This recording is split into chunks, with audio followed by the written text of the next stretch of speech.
Cancer జబ్బు తగ్గిద్దా? Cancer cancel అంటారు. ఎంతమందికి తగ్గింది? ఎంతమంది రిపోర్ట్స్ నార్మల్ వచ్చింది? హెచ్ఐవి పాజిటివ్ నెగిటివ్ అయిద్దా? ప్రార్థనా విజయాల్లో కూడా పెట్టాను అది. ఎట్లా దేవుడు చేయగలడు. విశ్వాసము ఎవరి మీద? మళ్ళా గుట్టా చెట్టు పుట్ట రాయి రప్ప కాదు, లేదా మనుషులు కాదు. ఆయన సజీవుడు. ఆయన మన దేహాన్ని నిర్మించినవాడు. ఆయన సర్వశక్తి గల దేవుడు. రోగులారా, మీ విశ్వాసము బలము పొందినట్లు పరిశుద్ధ బైబిల్ గ్రంథంలో యేసు చేసిన కార్యములు చదువు. పాల్ యాంగిచో అనే దైవజనుడు 2 ఊపిరితిత్తులు చెడిపోయి 19 ఏళ్ల ప్రాయములో చావుకు సిద్ధమయ్యాడు. డాక్టర్లు తేల్చేశారు అతని నోటి వెంట ముక్కుల వెంట రక్తం పడుతుంది. డాక్టర్లు తేల్చేశారు అతను చనిపోతాడు. అది క్షయవ్యాధి, అంటువ్యాధి. ఊపిరితిత్తులు కుళ్ళిపోయాయి, బ్రతకడు. గదిలో ఉంచండి, ప్లేటు గ్లాసు వేరుగా పెట్టండి, లేకపోతే మీకు కూడా వచ్చింది చెప్పారు. 19 ఏళ్ళ కుర్రవాడు. జబ్బేమో కానీ సొంత కుటుంబ సభ్యులు వెలిగా పెడితే తట్టుకోలేకపోయాడు. ఓ పాప, 12 ఏళ్ల పాప, క్రొత్త నిబంధన పుస్తకం తెచ్చి ఇచ్చింది. మొదట కోపడ్డాడు, తర్వాత పాప మళ్ళీ వచ్చి ఏడుస్తా ఇస్తే తీసుకున్నాడు. చదవటం మొదలుపెట్టాడు.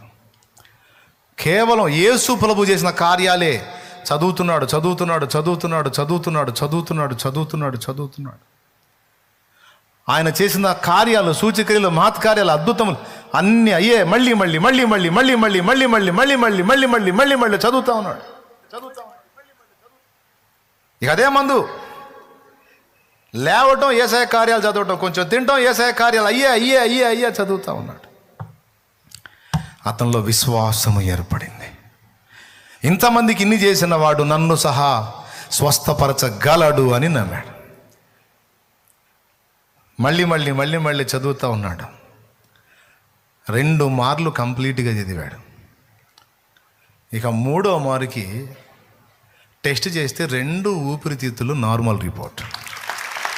రక్తం లేదు, ముక్కుల్లో రక్తం లేదు, నోట్లో రక్తం లేదు. ఆయన సాక్ష్యం చదవండి, భక్తుల సాక్ష్యాలు చదవండి, చదవాలి. మరి ఒట్టిగా జీవితాలు అంకితం చేసుకున్నారా ఏంది? ఒట్టిగా జీవితాలు అంకితం చేస్తున్నారా ఏదా మైండ్ పోయినోళ్ళలాగా? కార్యాలు చూసి, ఎన్నో కార్యాలు అనుభవించి ఎంతకాలం బతికాడు తెలుసా? 84 సంవత్సరాలు ఇంచుమించు జీవించి ఈ మధ్య కాలంలో ప్రభు దగ్గరికి వెళ్ళిపోయాడు. నిండు ఆయుష్కాలం బతికాడు. నిండు ముసలితనమందు నీవు పితరుల యొద్దకు చేర్చబడదు అన్న వాగ్దానం ఆయన దగ్గర నెరవేరింది. 19 ఏళ్ల ప్రాయంలో అయిపోవాల్సినోడు 2 కుళ్ళిపోయిన ఊపిరితిత్తుల్ని దేవుడు బాగు చేసి స్వస్థపరిస్తే ఆ ఊపిరితిత్తులు 84 ఏళ్ల పాటు రిపేర్ లేకుండా నడిచిన. ఇంకా ఉంచుతుండే కానీ ఇంకెందుకులే విశ్రాంతిలోకి వచ్చే కుమారుడా చాలా చేసామని పిలుచుకున్నాడు. ఇక్కడికంటే ఆడ బాగుంటుంది వచ్చేనా అని తీసుకున్నాడు. చూడండి, రోగులు, బలహీనులు, ఏ స్థితిలో ఉన్నవారైనా క్రొత్త నిబంధన క్రీస్తు కార్యాలను మొదట ధ్యానించండి. అప్పుడు మీలో విశ్వాసం ఏర్పడిద్ది. నూతన విశ్వాసులకు చెప్తున్నాను, నేను సీనియర్స్కి చెప్తున్నా, ప్రభువు నీకు ఎట్టి కార్యాలు చేశాడో గుర్తు రాసుకో. అప్పుడు నువ్వు ఇంకా గొప్ప విశ్వాసాన్ని కలిగి ఉండగలవు, గొప్ప కార్యాలు చూడగలవు. నీ విశ్వాసమే నిన్ను నీట నడిపించిద్ది, నీ అవిశ్వాసమే నిన్ను నీట ముంచిద్ది. లే,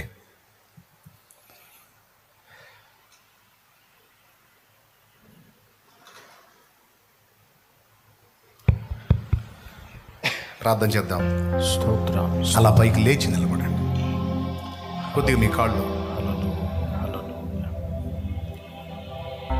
ఇబ్బంది లేకుండా. ఈరోజు నుంచి దేవుని కార్యాలు నీవు అనుభవించినట్లు క్రొత్త నిబంధనలోని ప్రభు కార్యాలు ధ్యానించు. ఇబ్బంది లేదు, పిచ్చి పట్టినట్టు చదువు. మళ్ళీ మళ్ళీ మళ్ళీ మళ్ళీ మళ్ళీ ఆయన వాక్యాన్ని చదువుతా చదువుతా చదువుతా చదువుతా ఉండు. నీకు తెలియకుండానే నీ శరీరంలో ఆశ్చర్యకరమైన మార్పులు ఏర్పడతాయి. ఆయన వాక్కు, ఆయన వాక్కును పంపి వారిని బాగు చేశాను. హల్లెలూయా, హల్లెలూయా.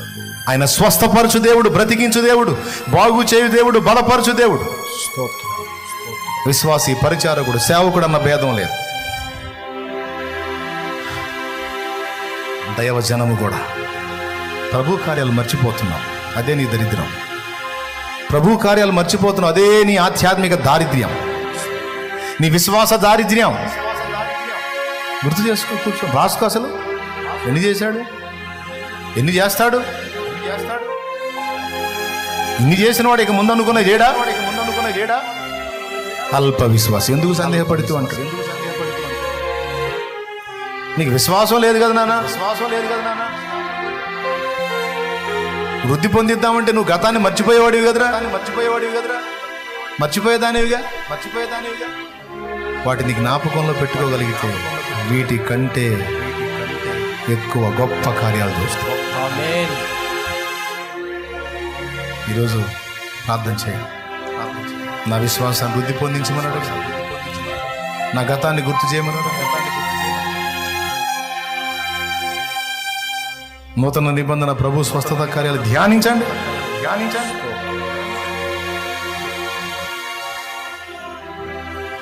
నీ దేహంలో మార్పు నువ్వు చూడగలవు.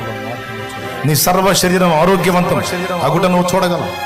అది ఏ జబ్బైనా, అది క్యాన్సర్ అయినా, HIV అయినా, hepatitis A, B, liver problem అయినా, ఊపిరితిత్తులు, కిడ్నీలో sugar, BP, paralysis, brain tumours, సర్వ శరీరం నరముల జబ్బులు, గుండె జబ్బులు, సర్వ శరీరం రోగములు. చచ్చినోళ్ళని లేపినోడికి ఒక లెక్క. చదువు లేకపోతే చదివించుకొని వినో. అల్ప విశ్వాసమై ఉండదు. నీ విశ్వాసం వృద్ధి పొందాలి. దేవుని దగ్గర పొందుకోవడమే కదా, అవసరమైతే విశ్వాసమును బట్టి సమస్తం కోల్పోవటానికి కూడా సిద్ధమా. నీ విశ్వాసం బలం పొందినట్లు సిద్ధపడ. చూస్తావు దేవుని కార్యాలు,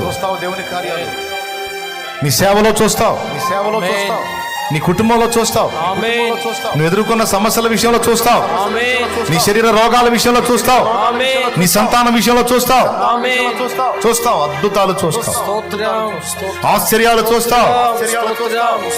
ఆయన ఆశ్చర్యకరుడైతే, ఆయన బాగు చేసే దేవుడైతే, ఆయన స్వస్థపరచు దేవుడైతే ఎందుకు కృంగిపోతున్నావు? ఇక నీకు అదే ఆహారం. వాక్యమే ఆహారం, వాక్యమే జీవం. చూడు, ప్రభు ఎట్టి కార్యములు చేసిన చూడు. బైబిల్లో చదువు, నీ జీవితంలో కూడా ఒకసారి చదువుకో. ఎంతో సుందరుడమ్మ తాను, ఎంతో సుందరుడమ్మ తాను, నేనెంతో మురిసిపోయాను. ఎంతో సుందరుడమ్మ తాను, నేనెంతో మురిసిపోయాను. ఎంతో సుందరుడమ్మ తాను.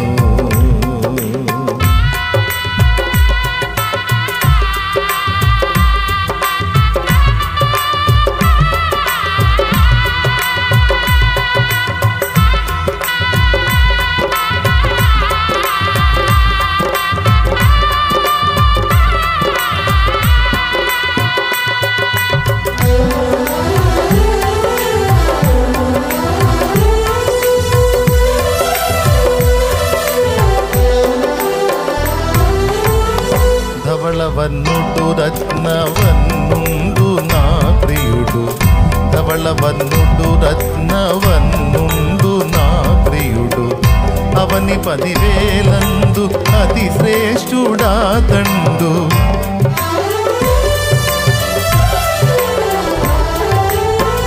ధవళవన్నుడు రత్నవన్నుండు నా ప్రియుడు, అవని 10,000 అతి శ్రేష్ఠుడా తండు.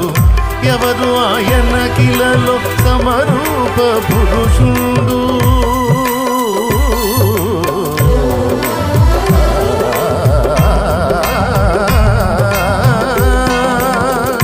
ఎవరు ఆయన కిలలో సమరూప పురుషుడు, అవలీలగానతని గుర్తింపగలనమ్మ, అవలీలగానతని గుర్తింపగలనమ్మ.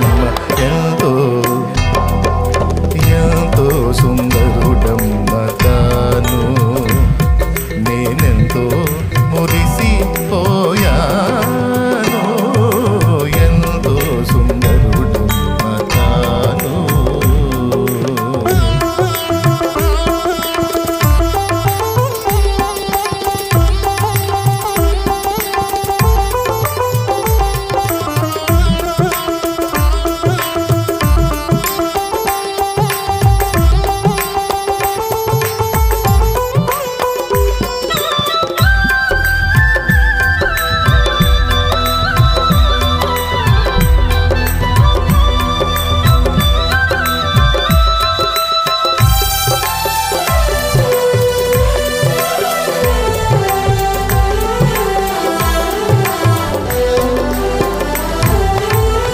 పాలతో కడిగిన నయనాలు కలవాడు, పాలతో కడిగిన నయనాలు గలవాడు, విలువగు రతనాల వలె పొదిగిన కనులు,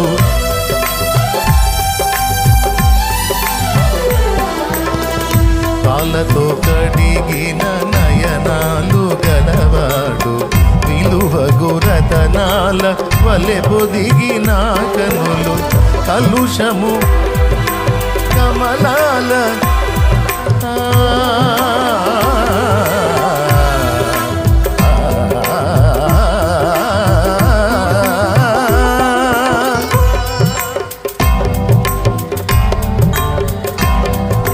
విలువైన చూపొసగి వరమేరి, విలువైన చూపొసగి వరమేరి తనయు